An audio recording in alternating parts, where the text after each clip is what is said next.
let's be real, your salary isn't going to save you. In Australia, rents are up, wages are flat, and the old path of get a job, buy a house, invest in shares doesn't work fast enough. Not unless you want to be a wage slave when you're 70. If you want any shot at financial freedom in Australia today, you need something else. Something you control. You need a side hustle. I've started dozens of side hustles over the years before starting businesses worth several hundred million. They are the gateway to economic freedom. And most people fuck it up from the get-go. So in this video, I'm going to lay it all out. Why side hustles are one of the last escape plans left for young Aussies, how to avoid the wrong side hustles that end in failure, and how to pick one that matches your job, your energy levels, whether you're a morning person or a night owl, etc. So side hustles are without a doubt the best gateway drug for entrepreneurship. They allow you to trial being a business owner before you get rid of the safety net of a salary. In previous videos, how to get rich in Australia with no house, I talked about using a house deposit to start a business.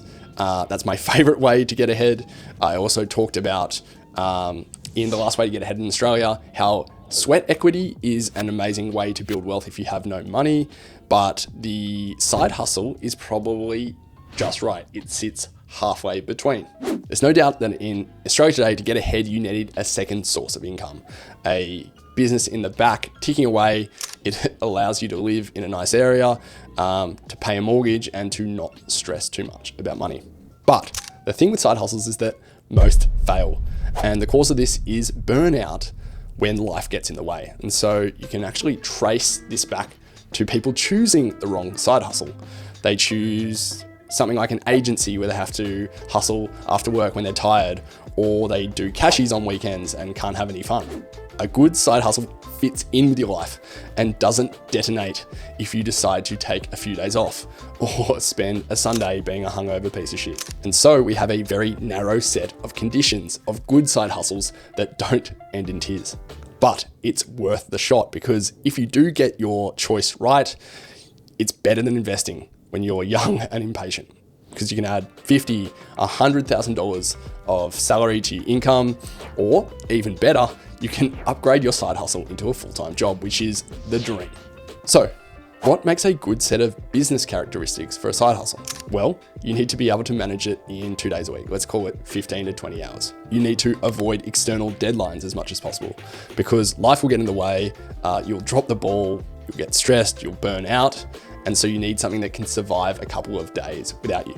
As a rule of thumb, you want the side hustle contributing about 50% of your salary. So if you're on 100 grand, you want a pathway to bringing in 50 grand a year just from your side hustle.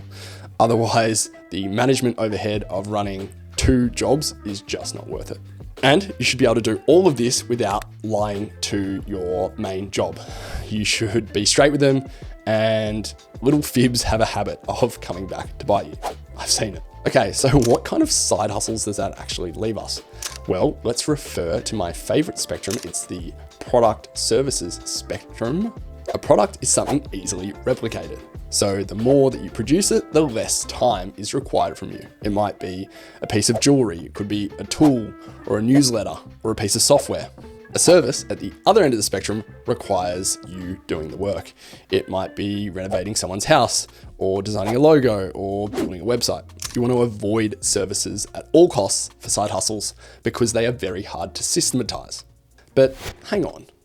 What if I, for example, have a jewelry product and I spend my time designing it, making it, shipping it? Is that not a service that I'm offering to people? And similarly, if I say have a baby naming service and I sell that for $500, is that not a product? Well, kinda. The best way to understand the difference is to understand the spectrum along the lines of what is a custom product and what is a standardized product. So a custom item is an item that you have to build and deliver from scratch every time you do it. So a good example is a retaining wall at someone's house or a set of brand guidelines, because you cannot just show up and copy paste your last job. In contrast, a standardized product is much better for a side hustle because you produce it once and it doesn't change. For example, if you started making nice jars of kimchi and sold them to a supermarket, you are just repeating the same things over and over.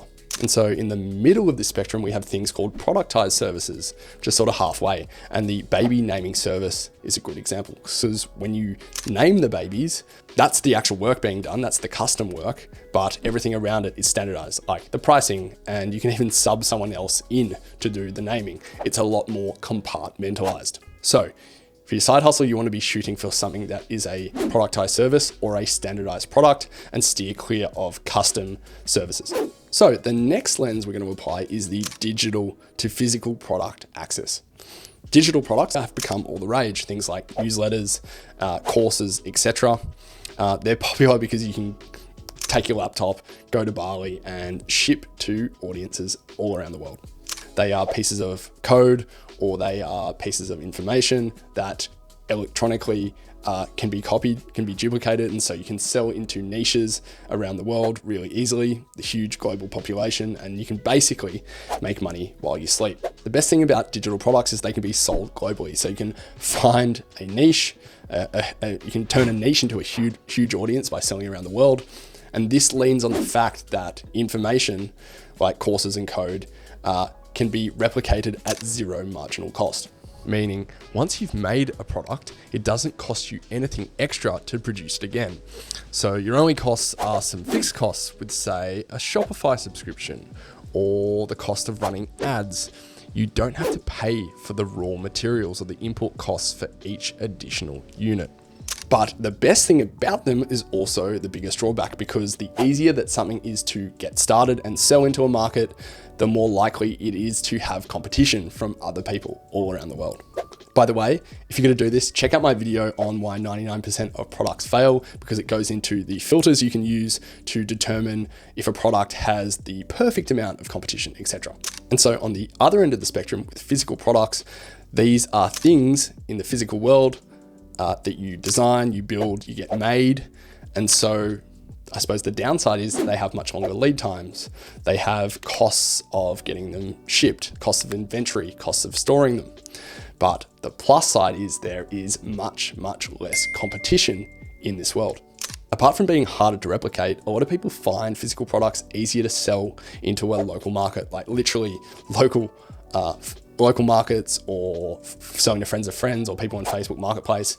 And that might be enough for you to reach your 50% of your salary goal.